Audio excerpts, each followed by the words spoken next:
Laurie Huston's News for the Heart is dedicated to helping you give a voice to your own soul. Our hearts have the power to free us from pain and the struggles that keep us from awakening to our true essence. Join Laurie now as we delve into our heart and soul to find the path that will open us to the possibilities and lead us to the life we love to live. And good afternoon. This is News for the Heart. And today, I do it at the end of every month as long as Tom's not away. I have Tom Campbell with me. This is going to be an interesting show because I've got some feedback from some stuff that's been happening with me, and we've got some questions from our listeners, which I always appreciate, and am honored that they take the time and connect with us, and we want to hear what you guys have to say. So please just keep sending them, and we'll keep answering them as long as they have to do with my end, which is more looking at the practical applications of Tom's work versus, the really scientific stuff. Save those for his work that he does all the time, because that will just go right over my head. And well, maybe not right over my head, but it will. I always want to bring it back to the practical. So if it's really sciencey based, then check it out, his forums, and go on there and ask the questions there. As you know, Tom and I love having Tom on the show. We do really resonate in a nice place, and we talk about how we can make his work practical and how that's done. I have a great example of today. So I wanted to bring it up just because and we've been talking about it for years, and I finally it just really clicked in nicely so that I was able to really hold some of the truth of what we've been talking about and sharing for the past few years. But welcome to the show, Tom. Thank you, Laurie. Always glad to be here. It's always fun to kind of walk on the personal side and the application side for a while and not always be on the science side. So I'm glad to be here. Right. Me too. And we always get so many great comments on our videos. So we do appreciate all that everybody is sending. So this past month, I was really able to see how when someone gets triggered, or when someone, has this emotional charge that happens, how we automatically focus that emotional charge or that trigger to me. So it's like anything that happens, no matter what it is, we pull it into our own story. We pull it into this pattern, and we focus on me. And I was really able to see how beneficial if we were able to just sort of pull back from the me, pull back from that initial reaction. I think honestly, until we completely heal, some of these core wounds or these sacred wounds that we have, we're always going to have that initial charge or that initial reaction or emotional reaction that we have. And if we can, as soon as we start to feel that, if we can just sort of step back from that and then allow the person in front of you, which is usually what it is, because it's usually around relationships. And I'm not just talking about intimate relationships. It could be any relationship, colleagues at work, friends, neighbors, someone behind you in the grocery line. But if we can just sort of get out of our own story or that first initial charge and then just sort of hold space, we can really see the truth in what's sort of occurring around us. And usually if you get triggered, then the other person is triggered, and it's this back and forth, and both people are trying to justify why they're feeling what they're feeling, and both people are getting too engaged in that angst or in that emotion, and they're not being able to look at other. They're not being able to hold that space, because it doesn't really matter what that other person, how that other person is triggering you, because it doesn't have anything to do with them. But if you can step back from that and hold that space, it opens up everything around you. Instead of you getting caught up in your own stuff and going me, well, this person did this to me and da da da da da, you can really really come from a different place. So I was just so thrilled when I was able to actually, I don't know, just sort of disengage from that emotional connection and just sort of process and, hold the space for the other person. It really allowed all of what could have been a difficult situation to just, be nothing. Yes, that happens a lot. We have this phrase about having a chip on your shoulder. That means you just very quickly get defensive and very quickly, ready to fight and scrap at almost anything, that kind of thing. And that's associated with having let's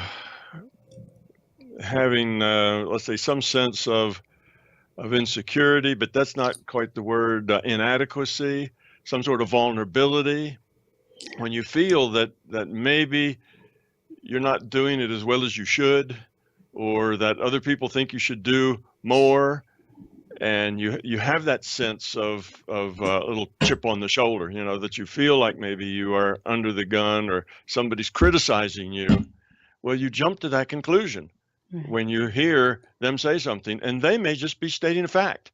They may not be being critical of you at all. And it comes to mind was a lady who was giving a talk, and she was talking about communication, and she told a story on herself that she was at home doing work. She had the kitchen table all piled up with her documents, and she had been working hard on this thing for a long time. And of course, because of that, she was feeling a little guilty that she wasn't keeping up with other things that she used to do around the house and whatever. So she'd been doing this for some weeks. And the husband comes in, looks in the refrigerator and says, "There's no bologna in the refrigerator." And she immediately goes off and proceeds to explain to him why she is not his maid, and if he wants bologna, he can damn well go to the store and buy bologna himself. And so she's giving him all of this grief, and that's because she felt inadequate. She felt guilty. She felt that she wasn't doing what she should, and because of that, she took that "there's no bologna in the refrigerator" as a criticism of her, that she had failed. It was her job to do the shopping, which maybe that's what she normally did. And she got very angry when he made that comment. And the reason she was telling the story was because she said, and then her husband said, "Well, I just wanted you to know, in case, it means something to you. It's just stating a fact. There is no bologna in the refrigerator, and that's all I meant. Just to, what didn't have anything to do with her.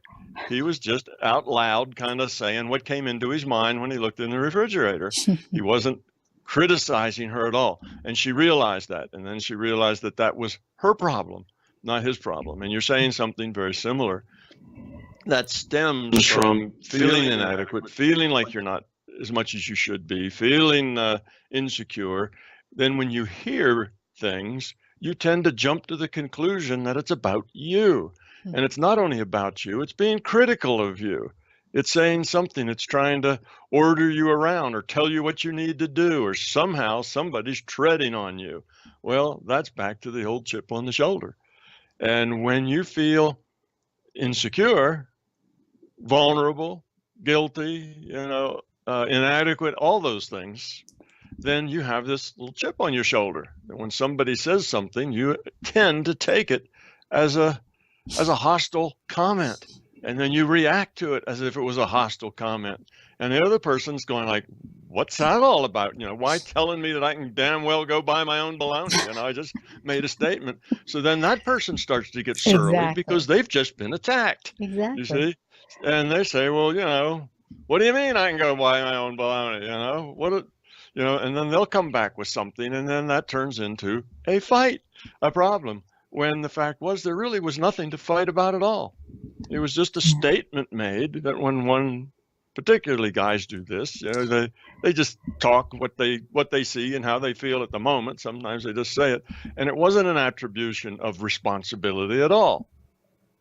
So right. That's and maybe the kind of thing you're talking about. I think that happens exactly. so much, and it tends to be a men are for Mars, women are for Venus kind of problem, Right. because women are they're kind of the masters of the relationship arena. That's what they do. Yeah. And relationship is never very factual thing. It's all intuitive, and it all is kind of reading the signs and making assumptions and guessing, because you never have a whole lot of facts there.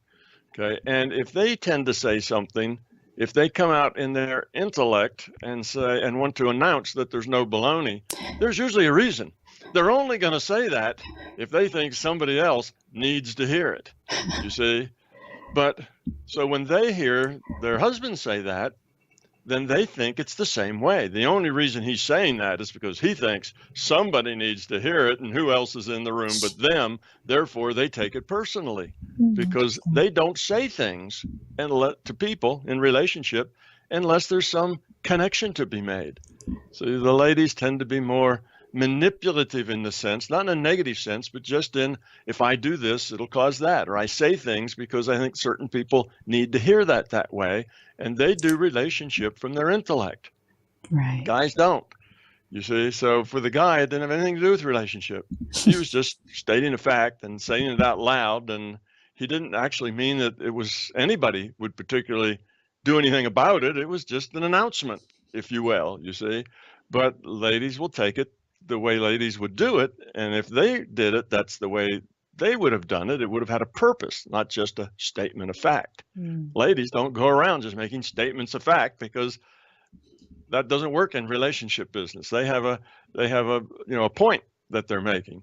So it's kind of a male-female dichotomy in the way men are and the way ladies are. And then to that, if the lady tends to be feeling a little insecure or inadequate or guilty, as this lady was feeling because she'd been working and hadn't been doing the things she used to do, then that immediately somebody is criticizing you. Yeah. Well, you're busy, you have this job, you're bringing home money and whatever, and now they're criticizing you for not also doing all your other stuff, and now that's unfair, and that just isn't right. So then you need to, fight back, or, you get upset and angry. So it's just miscommunications. It's just, making up your own story. You internalize all this stuff, and it creates so much of the discomfort and the angst in a relationship is just that. It's over things that don't actually even exist. And you said if you could back up a little bit and get some space and just kind of let that go, that maybe you could see that it's your conclusion that you jump to, that the husband said that because he thinks you failed in your job. But that may not be true at all. All you have to do is ask a question or make a statement. Like, I haven't been able to get to the store. Maybe you'll have to go because, I'm really, busy here. I got to get this out in the next couple of days, and see how he react to that. And if he says, oh, sure, or yeah, whatever. Oh, I don't care. I really don't need any bologna. I just let you know that there wasn't any in the refrigerator, that sort of thing. Then you realize it's not really that he's upset with you for failing. It's just something else. It's just a statement, you see. So just ask a question rather than jump immediately into the assumption that somebody has just, pushed your button, has just triggered your whatever. Let these triggers go. Deal with the real world, not with the fantasy world that is in your imagination, that is your assumption. Live in the real world. And in the real world, to know why somebody said something, just ask. Oh, dear, why did you say that? And you say, well, I just thought you might want to know. Then let it go, you see. Now, if he says, well, that's because you failed and I wanted you to know that you had failed, well, now that's something else. Maybe you do need to have a little, talk around that, because that's an issue. But most of the time, it's not even an issue. It's just our ego gets all wrapped up around us and our hurt and our insecurity, and we're not perfect. We're not doing what we should do, but we want to be perfect, and we don't want people not to like us and think that we're not doing what we should do. We're very sensitive what other people think about us because we're not too secure. We don't have a lot of confidence, and there we go. You see, now we interpret lots of things in our world as being aggressive to us, as being pushy, as being inconsiderate, and that sort of thing. And we feel ourselves as, oh, poor little me. I always have to put up with this crap. I always have to put up with this junk from people. And mostly that junk and crap is all in your mind. You're making it up. It doesn't even really exist in the minds of those other people. Sometimes it does, but you won't really know unless you ask a question or unless you just let it go. And even if you don't ask the question and say, well, that's, I'm not gonna take that bait. It's all right. I know I'm busy. I'm doing what I have to do, and I'm just gonna do it. So it's okay with me, no matter how he feels. If he thinks I should go out and do it, and I'm busy, well, I'm busy. See, now that's just confidence. You don't have to defend yourself because you're comfortable with who you are and what you're doing, and you're doing what you have to do. And then if somebody else says, well, I think you failed to do this, you just kind of ignore it in one ear and out the other because you're confident that what you're doing is what you need to be doing and that they just don't understand. And there's no need in fighting with them about that. Exactly. Let it go. You see, so that's the other way to handle it. But a lot of the time, it wasn't even a criticism in the first place. That's what we talk about, triggers. See, these triggers are our ego. These triggers are us feeling inadequate, us being vulnerable to not being perfect. Oh, I didn't do what I should do. I'm not the perfect person. You see, ladies get this idea they need to be perfect because they are about their relationships, and they need to be perfect in their relationships. They need not to do things in their relationships that are harmful or, not right or inadequate or insecure. They don't want to do any of that. They want to be perfect. And when somebody tells them that they're not perfect, that they screwed up or didn't do something, well, that's a trigger point. See, now that is kind of calling them out on that ego that they're wrapped up in, and right away they tend to snap. They're going to snap back. They're going to bark. They're going to fuss about it, and that's just the wrong thing to do. Even if that husband was trying to tell her that she had failed in her duty to keep bologna in the refrigerator, there's no point in her getting upset about it. Right. She might as well just let it go. And or say something gentle like, well, I've been very busy. So, that's sometimes some things will have to fall through the cracks if I'm going to make my deadline here that I have to make. And you're going to have to, pick up the slack however you can or do without. That's just the way it is. And not feel bad about that. Just accept that that's the way it is. You see, but if you don't have confidence, then you have this little chip on your shoulder. And when you do, that's what you're calling a trigger. Right. It's that ego. That's the problem. And it's a real big, cause of damage in relationships. It really is. It really is. Really is.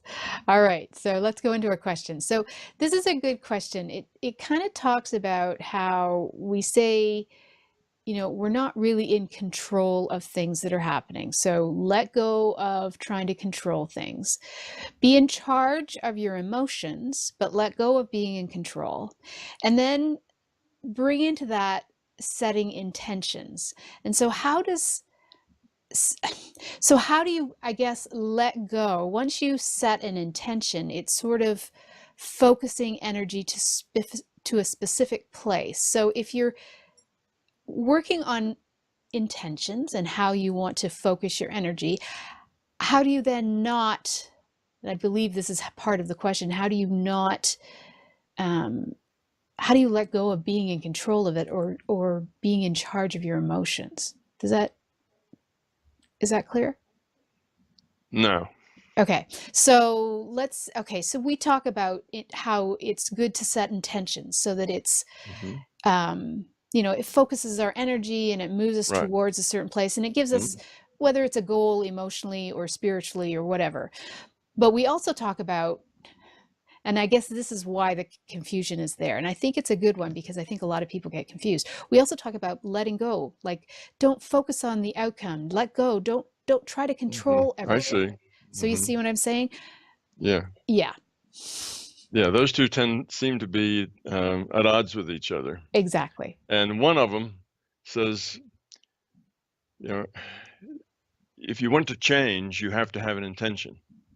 If you want to do something, if you want to take action, you need an intention. Yes. And otherwise, you just sit there and your intention is like your motivation, your desire, your drive. It's what you want to accomplish or what you want to do, or what you want to become. It's an intention for things to happen or to be in a certain way. So that's kind of our guidance. If we didn't have intention, we'd kind of sit, and just become a lump, someplace, and we really wouldn't be able to do anything. We wouldn't have any motivation. So we need intention to get us going. And the other one is don't try to control everything. Don't try to control the outcome. Just let things go. Let things happen. And when things happen, you get to deal with them the way they happen, but don't try to make things happen in a particular way. Just accept life as it is, accept people as they are, and deal with it with love and caring and cooperation.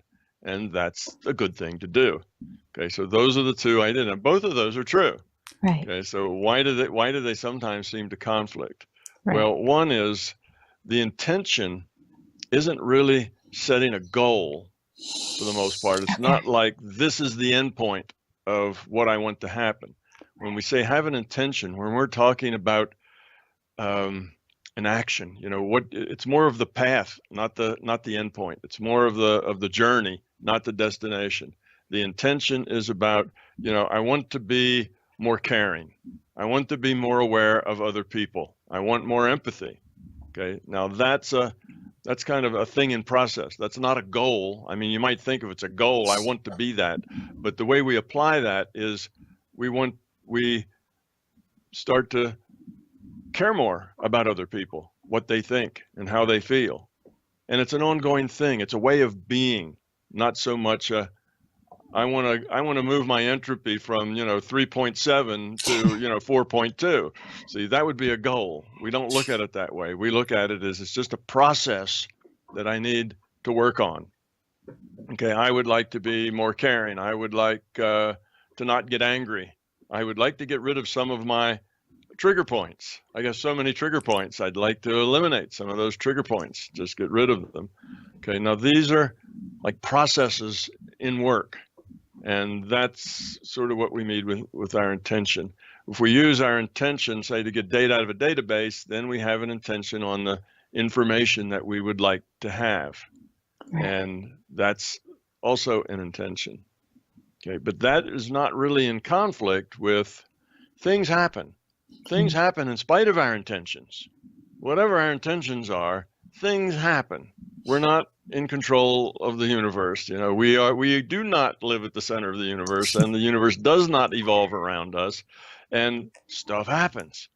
And no matter what our intentions are, and when that stuff happens, we just need to deal with it. We need to not say, oh, that's not the stuff I wanted to happen. There's a problem here.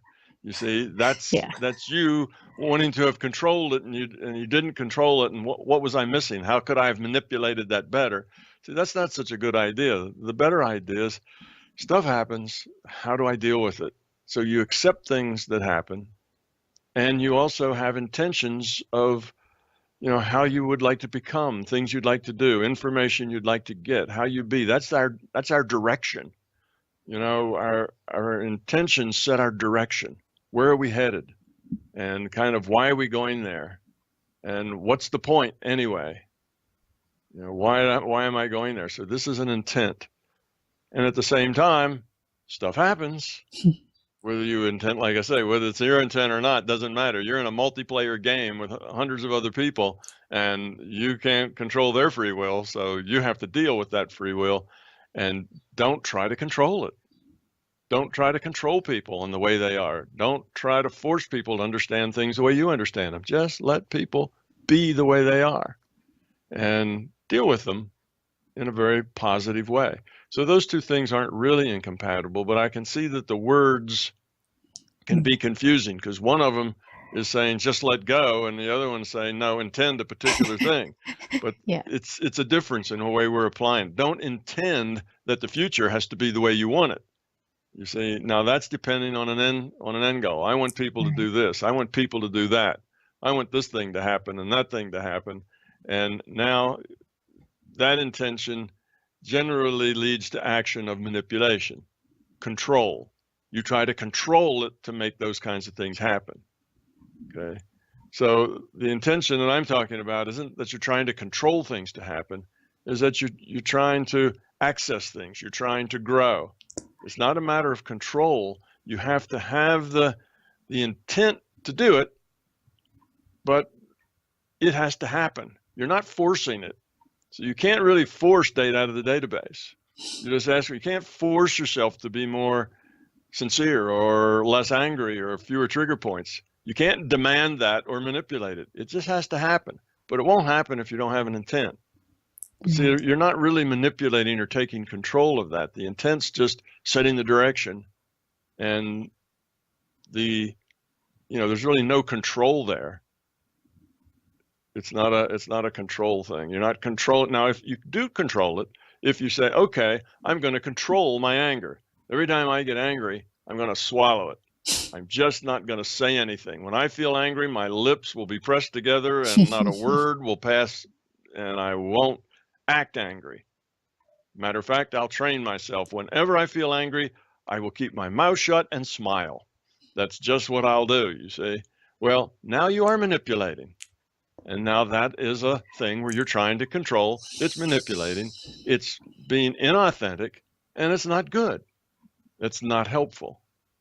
But if you'd say, I really don't want to be angry. My intention is that I just don't get angry because my ego just isn't attached to things having to be a certain way. So when they're not that way, I just won't get angry because I'm not attached to it.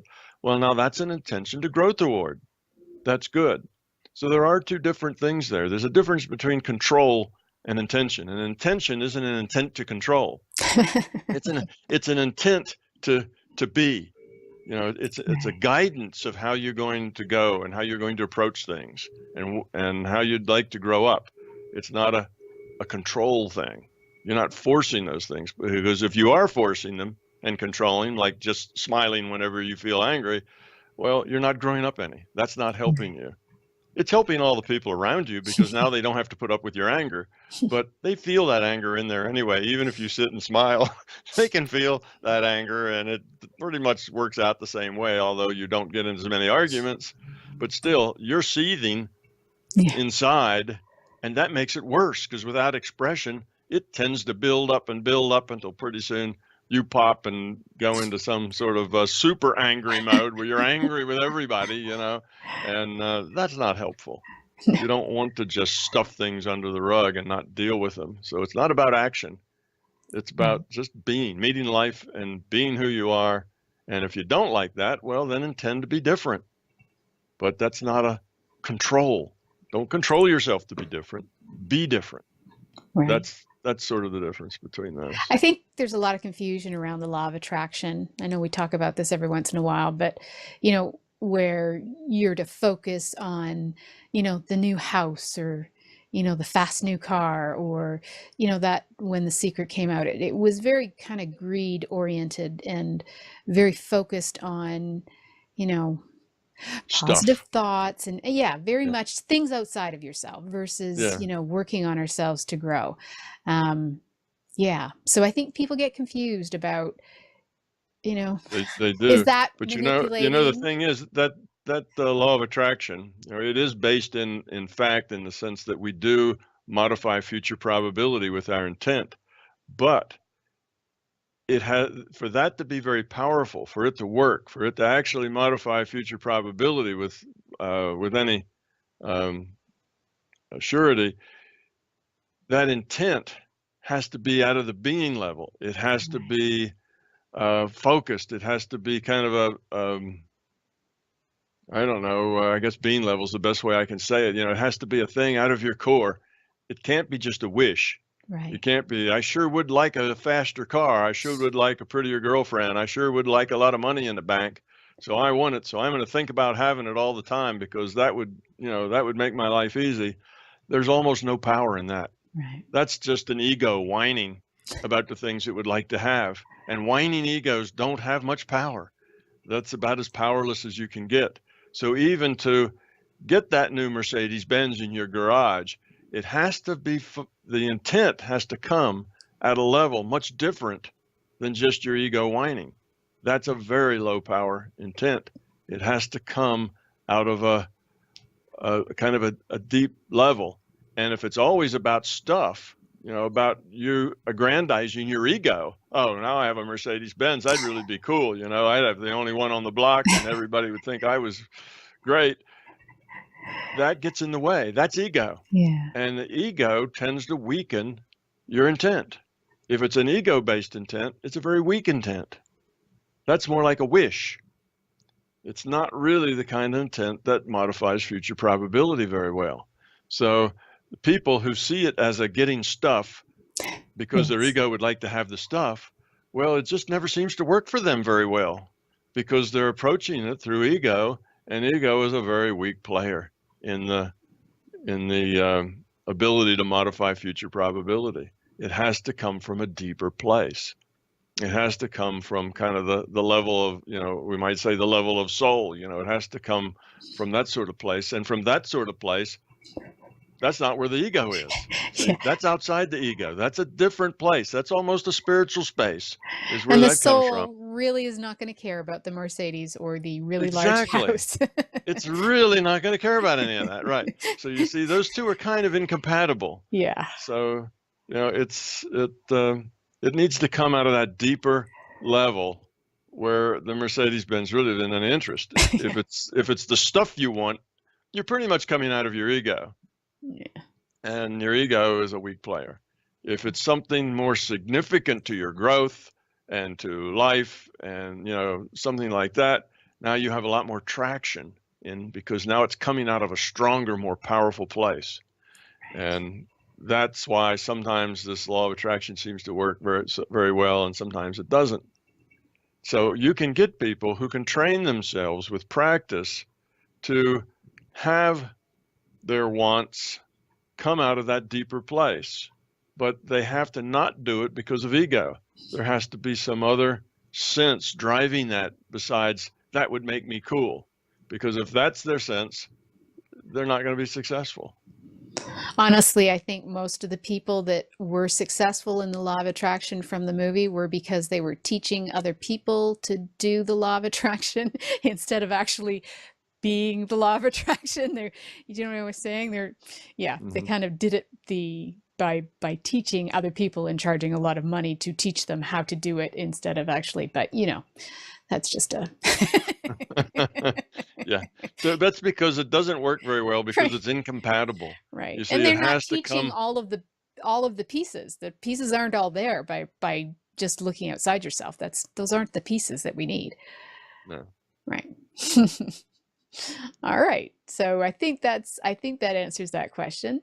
Now, we got a question around crying and ego, and specifically, this was, I kind of corresponded a little bit so I could get clearer. Specifically, this was around, people crying at funerals. And of course, there are different cultures that are much more passionately connected when there's something grieving that they're doing, and we've probably all seen those types of funerals. But for me, when I think of grieving, I think it's an authentic place.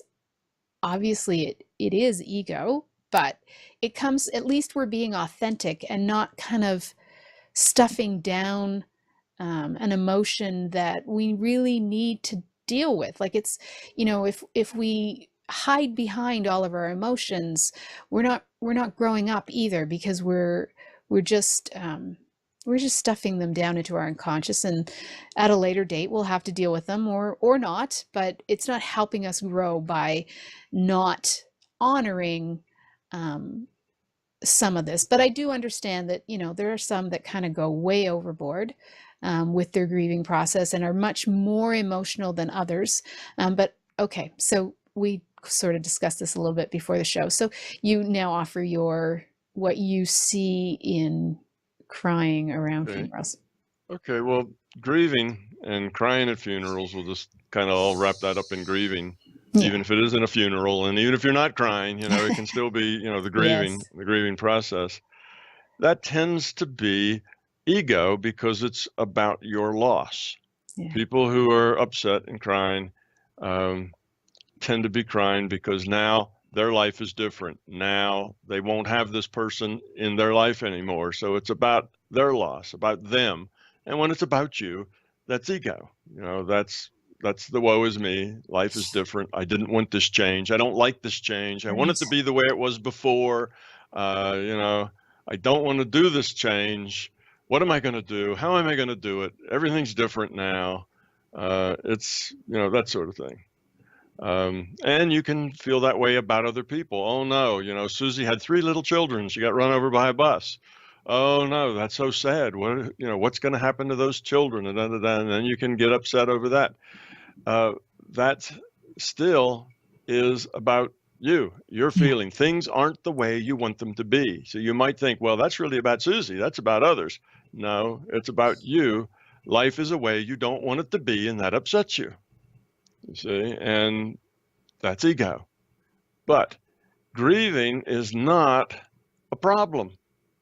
It's not an ego problem. Ego becomes a problem when it is kind of, when it's an ingrained part of you, and it drives your responses and your feelings and your actions and your intents day after day after day, year after year, because it is a part of you.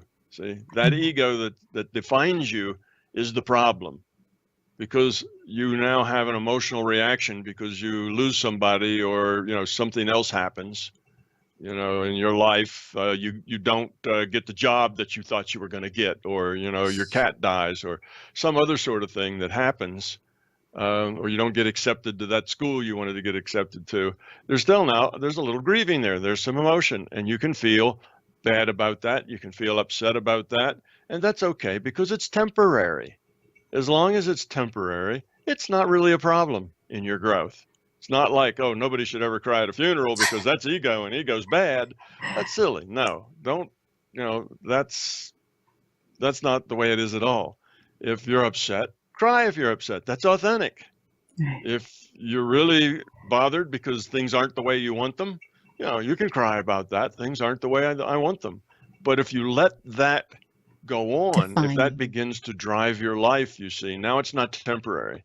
Now it is a problem. Now you do have to deal with it, and you're going to have to get rid of it to that extent. So things that are temporary reactions to things, they're not life drivers, and they're not really all that important. And yes, they're ego, but it's authentic, it's real, it's you. You have that ego. Things aren't the way you want them, and that upsets you. All right, go have a good boohoo, and get over it, and learn to let it go and live without it. You have to. Things happen, and now you have to deal with them. That includes bad things that happen, like death and lost positions and jobs and things. And then you go on. You have to let it go. So as long as you don't let it run your life, as long as it isn't there for months and months and years, and we all know people that are like that have a relationship problem, and it might not have been that a person died. It may have just they broke up, that kind of thing. And 5 years later, you see, that's still gnawing at them. It's still a problem. Well, that's because it's not just the breaking up, but that breaking up, they probably have some kind of guilt or inadequacy or some other kind of thing that runs deeper into ego of a different sort, is what keeps that alive for so long. And that's not healthy. So temporary sadness, ego, not a big deal. Sure, it's okay. Just have it and learn to grow to the point that you can accept what's happened and deal with it successfully.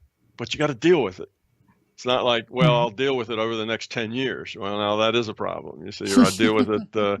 I'll never deal with it. I'll always have this issue. Well, you need to let that go. That'll just drag you down. If you got so many of these issues, each one's like a weight, and that a weight's attached to you. And pretty soon, if you have weights attached to you all over because of all these things you hold on to, then you're not going to be a very happy person. You're going to be one of these perpetually sad, unhappy people that always feel that, life is just too horrible. It's just not fun. You don't want to go on. And that's called depression. So you have to just get over things. And some things are hard to get over. I can imagine there's some very, when a child dies, Right. okay, when a young child dies, you can almost guarantee that the parents will feel guilty because after all, a young child, they were in charge of, its safety and everything else. And then they failed because you see, and no matter what the circumstances were, even if the parents, did everything in due diligence, were the perfect parents, took every precaution, things still happen. And people still feel guilty, whether they're really guilty of anything or not. They just feel that way. So those are hard issues to deal with, but you need to be able to accept it. It did happen. And whatever parts you had in it, well, I was going to go in there and check them, but I didn't because I was just too tired myself. And then, something happens. But you have to let that go and say, that is the way it happened. Now, my job is to deal with that, learn from it, and grow up because of it, not to let it drag me down, Right. and which drags everybody else down around me, of course, not to do that because that's hurtful. That's not good for you. That doesn't help you grow up.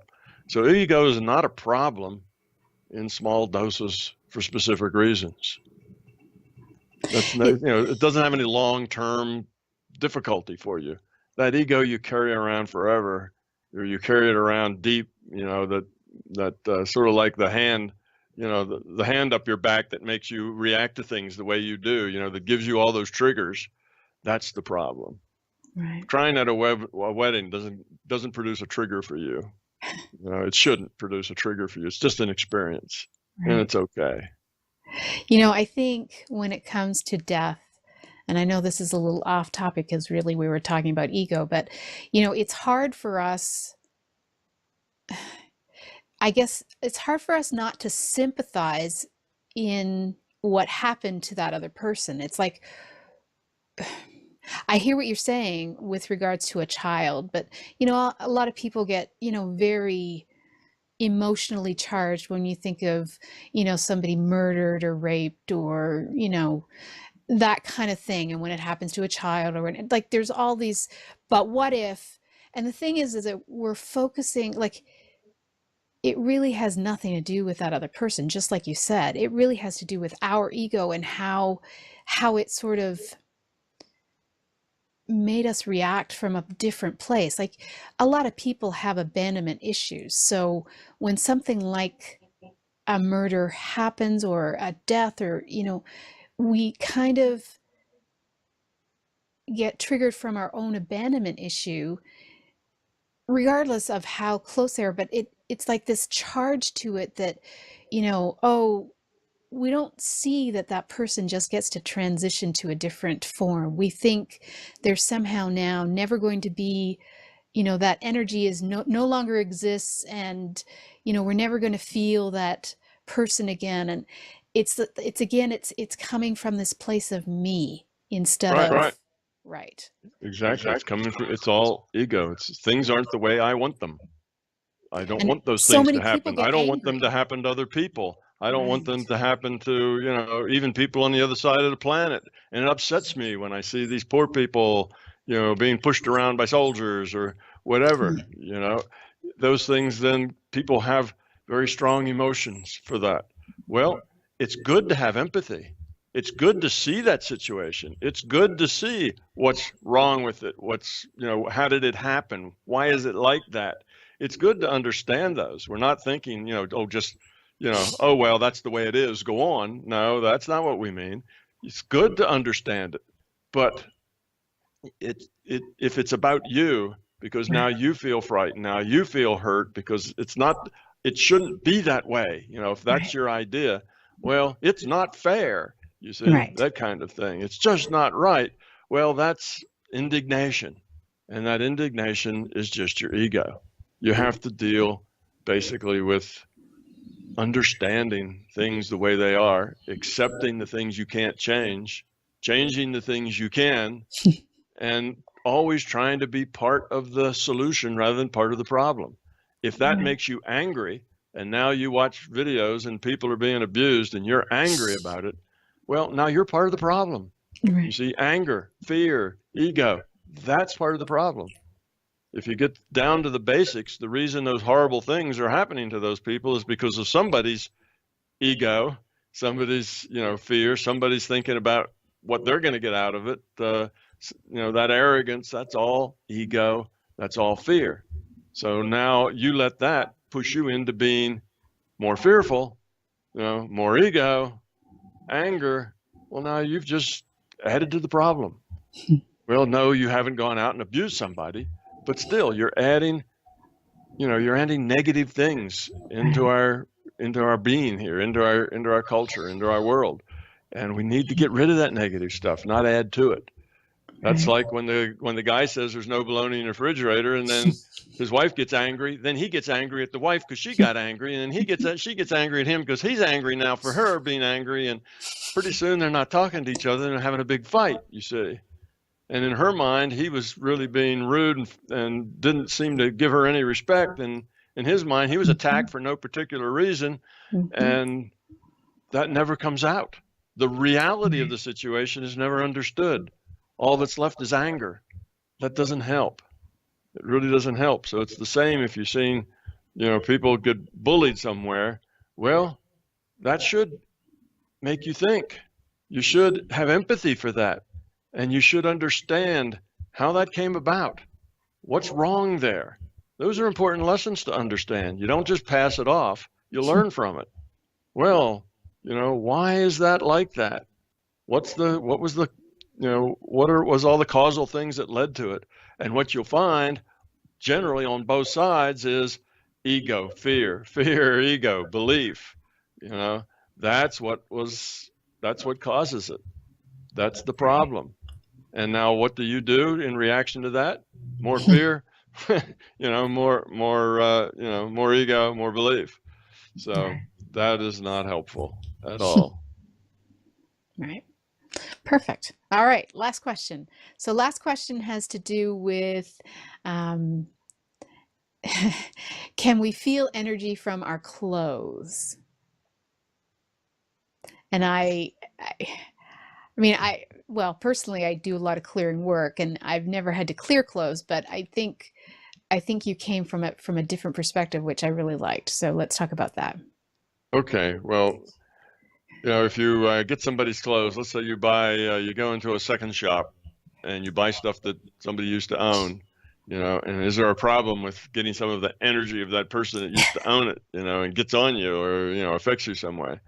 Well, that's similar to a bigger question, which can things carry specific energies? Like an old relic. You can have an old relic that was owned by some Egyptian sometime. You see, does that carry special significance, special energy? Or crystals are supposed to have specific energies. Oh, have this crystal will make you calm, and that crystal will make you something else. They change things because of the energy. And you can put energy into special symbols like wedding ring or, a Christian cross, or, there's all kinds of symbols that you can invest energy in. And now I can take this Christian cross and go in and chase vampires away because, they fear it because of its energy that it has. So we have this idea that objects indeed can hold and have energy. And the reason we have that idea is that it's true. You can pick up an artifact of some sort, and you can get some information on, things about that artifact, where it's been, what was its function, how it was used, the people that used it. But you're not getting that from the artifact. The artifact makes you ask the question, oh, I wonder who owned this before. I wonder what they were like. I wonder what this was used for. How did it come about to be in this place at this time? You're asking questions. And when you ask those kinds of questions, then you kind of just leave space for an answer. What you're doing is querying a database. So you ask the question and you pause, leave a little space for an answer. Oh, and images come or things come and you get some idea. That's called psychotronics. And that's using your mind to intuit things, things that happened around objects. all you're doing is querying the database. You're asking a question and you're waiting for an answer, and you get the answer. It's not that that information is somehow tied to that thing and is part of the energy of that thing. It doesn't work that way. That thing's just a thing. It's a virtual thing. It doesn't have memory. You see, it's a, what is that thing? Let's say it's a ring that was owned by the Pharaoh or something. You see, that's a ring, and you can trace that back and see where it came from, how it was made, even the stone that was quarried, to make it. And you can get all that because you're getting it out of the database. That ring is a virtual ring. It's ones and zeros on a hard drive someplace. It's just a virtual ring, as are all objects, including the clothes. This is a virtual reality. It's just virtual stuff. It's ones and zeros on a hard drive. It's a data, it's data in a data stream that consciousness gets that they interpret as this physical reality. It doesn't have any memory. It doesn't have any energy. There is no energy. Energy is a metaphor. You see, so when you see it that way, then no, things don't have energy, but people do. Consciousness does. So if you go into a house and somebody tells you, oh, that house, the last person that owned it, there was a big axe murder going on in there, and 12 people were found chopped up in there, and it's been on the market for 20 years and nobody buys it, and now you buy it and nobody told you that, then you find out, well, suddenly you hear things, you feel things, you hear people scream in the night and all this stuff. That's because you have been given enough information that you wonder, you question, you feel, is there something there? How maybe the ghosts of these people are there. Well, as you have these intents and thoughts, you're liable to get information back. You see, you'll create that.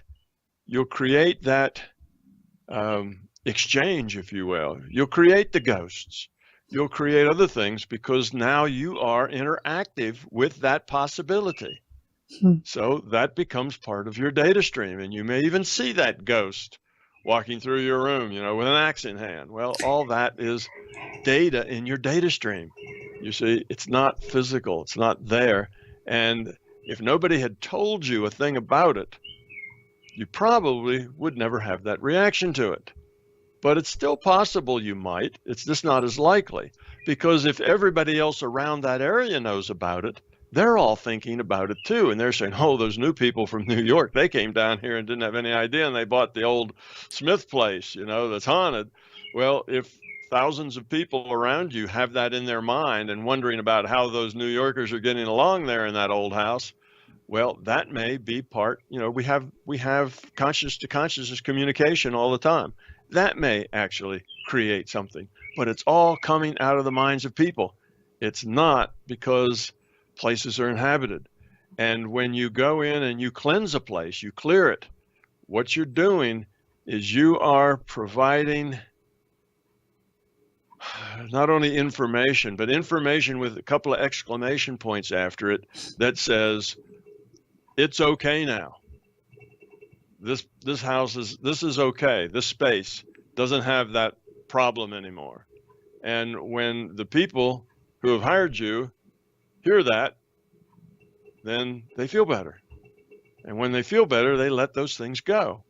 When they let those things go, well, it doesn't happen anymore. You see? So that's how those things work. What you're doing is you're modifying their thinking process, and you interact with them.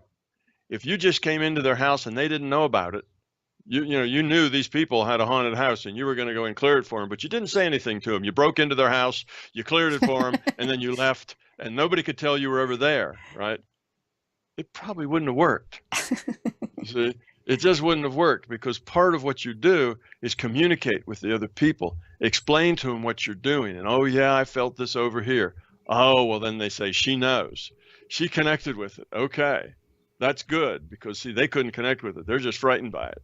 All right, now you're moving them out, or you're doing this and you're doing that. Well, you're giving them process to lead them to an understanding that it's gone because of your process. If you just walked in and said, okay, click my fingers, it's gone, no problem, that'll be $100, please, and then leave, it probably wouldn't work, you see, because you didn't lead them through any process that helps them feel like now it's not a problem anymore. So that's what's going on. It's consciousness is the active ingredient, not the thing, the stuff. Now, can the larger consciousness system put data in your data stream that looks like a ghost? Sure, it can do that. And would there be some reason for that? Oh, maybe sometimes. Maybe it'd help open people's eyes to a larger reality. There may be other things. So it's not just that people imagine it. It can be there, outside of their imagination. I'm not saying these things are only imagined. That's not it at all. Right. I'm saying they're all mental. They're all in consciousness. They're not in physical stuff. Right. It's all in data stream. And by doing the things that you do with your intent, when you go clear a place, you're using your intent to modify their data stream. You're using your intent to put them in a different space, to clear that data stream, if you will, from giving them the data with that bad stuff in it. So that's what's going on. And you can do that. That's the thing. Your intent modifies future probability. And if you have confidence and you're working from your soul level, from the being level, then you can modify that future probability to the point that they don't get that in their data stream anymore. So in a real sense, you are clearing that for them. Right. But it's not like there's this stuff out there that you're shooing away.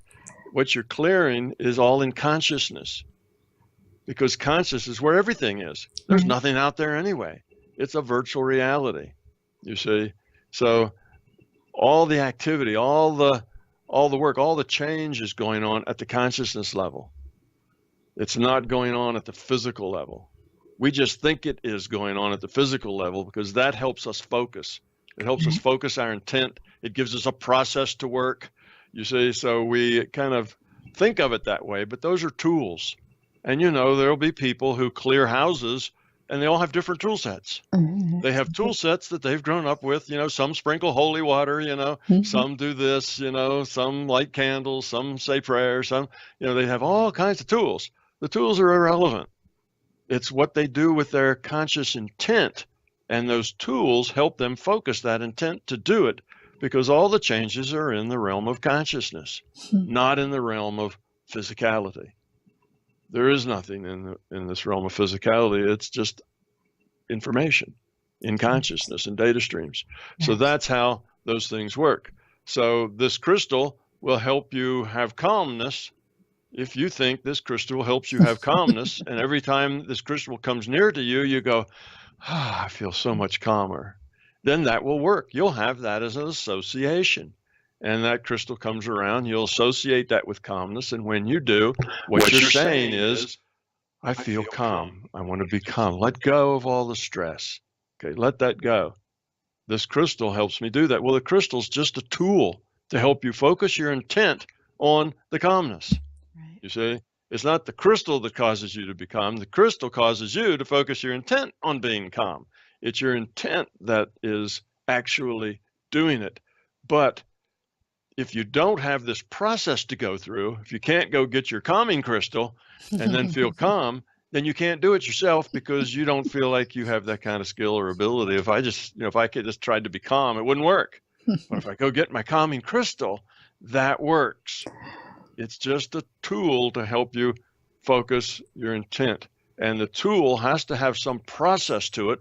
Otherwise, we don't believe it. Right. See, you just walk in and say, snap my fingers. All right, all the ghosts are gone. See you later. Give me $100. Nobody would believe it. You see, there's not enough process there to create change in consciousness. So the process, though, isn't real. It isn't actual. I mean, it doesn't really do anything other than it helps change consciousness. Look at things in a different way.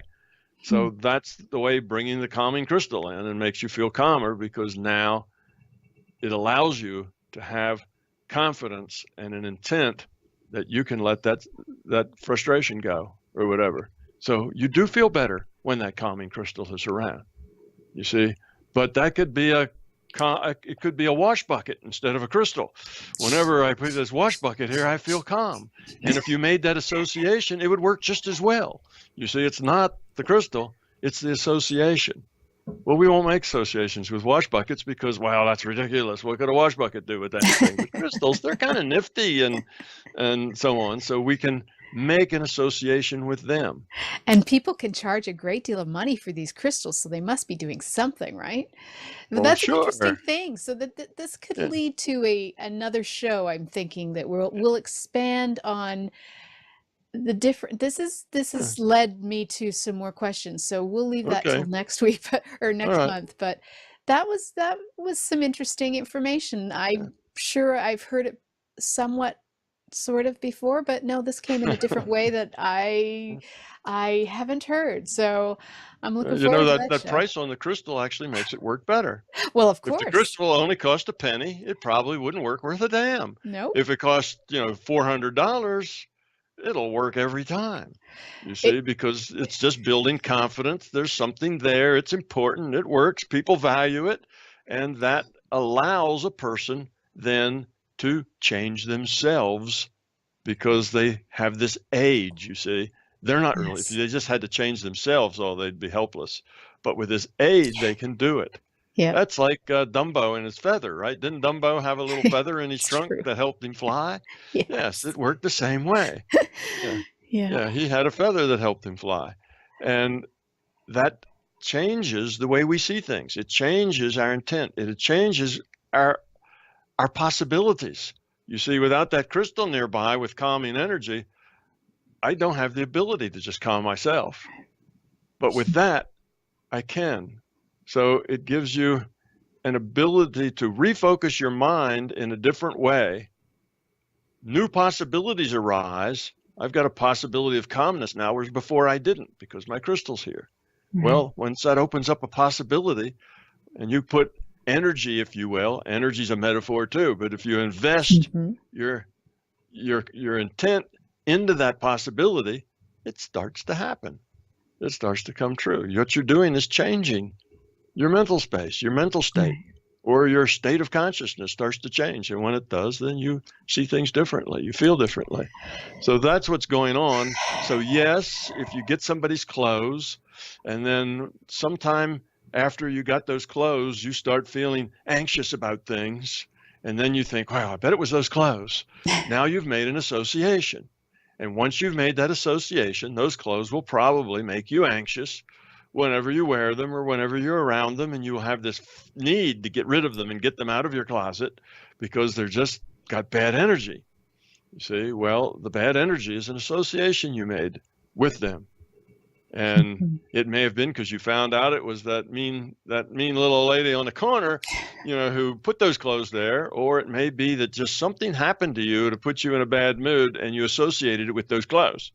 Just an association, just a random association. And once that happens, sure enough, those clothes can cause you trouble. So you say, if you'd say, well, people who think that those clothes they got are actually influencing them, causing them trouble, well, that's true. They are. But it's not that the clothes are doing it. They've gotten into a relationship with the clothes where they're doing that to themselves, is really what's going on. But it doesn't mean they're imagining it. Sure enough, whenever they have those clothes on, they're more aggravated than not. Yes, it's a real thing. But it doesn't mean that it's the clothes that are the active ingredient. It's the consciousness is always the active ingredient. The clothes are just the trigger, the connection, the process in which the intent and thoughts change. And we're very susceptible to our thoughts. Our imagination is a very powerful thing. Yeah. We're consciousness, and the things that we think and the way we feel about things are very powerful. They change us altogether. And we can, it's the same thing with the lady whose husband says there's no bologna in the refrigerator. The reason she gets angry isn't because there's anything to get angry about. It's because in her mind, she's created something to get angry about. You see, the mind is very powerful. The things you think, the things you believe, the things, that you make associations, that's your reality. In her reality, the husband was very rude and accused her of failure. That's in her reality, not his reality. And this person that has the clothes that make them unsettled when they wear them, well, that's in their reality. And they create that because they had that thought. And once the thought gets associated and connected, then there it is. It's a real thing. The only thing to do is get rid of those clothes. Or just shake your head and let go of the association, and then it doesn't happen. You see, that's why people who are very sensitive people and very open people will have all kinds of issues like that. It's not only clothes, but it's all sorts of things in their life. And people who are very, scientific, very left brain, they go, oh, nonsense. The clothes not going to do anything to you, nonsense. It's not like that at all. For them, it never happens. You see, for them, clothes never make them angry. For them, all these association things never take place.